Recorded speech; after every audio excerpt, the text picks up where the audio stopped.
Welcome back, girlfriends. Today's video is going to be about diabetes complications.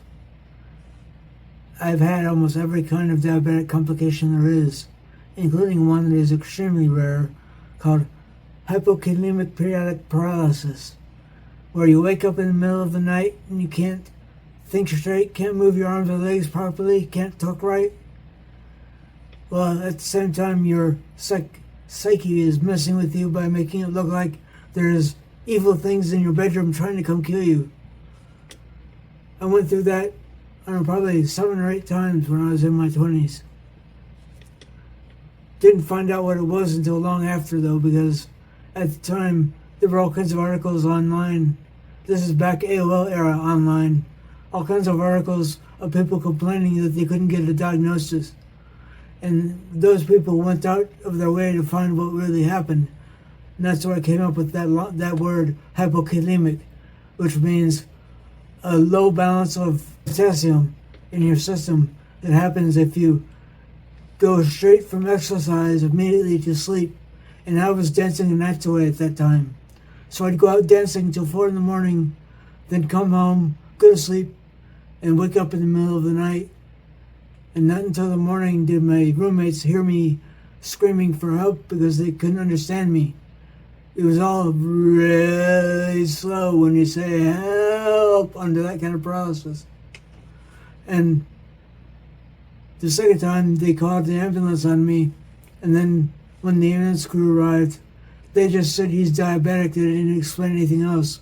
So they just assumed I had a low blood sugar and started pumping me full of carbs. By the time I got to the hospital, my blood sugar was over 500. When all they had to do was give me a banana. Like that. We always keep them around. Not specifically for that, just because I like bananas. I can't open them though, so you need 2 hands to open them very well. Well, we'll do this the hard way. Yeah, it doesn't work very well. I just thought I'd point out, you can also just drink a Gatorade, Powerade. They all have potassium in them. Yeah. If you don't have bananas. It's such an easy solution, and people apparently in the 90s had no idea that's why folks like Kaylin had sleep paralysis. I actually went to the hospital to do a sleep study so they could study what was going on with me. And they didn't do it in any way that would ever work. The sleep study was done in this freezing cold lab. There was couldn't be any warmer than 55 degrees in there. They gave me a sheet but no blanket and then covered my head with sensors and said, okay, go to sleep. And that was it. Never got any data from it at all. That's when I started searching online for the symptoms that I had.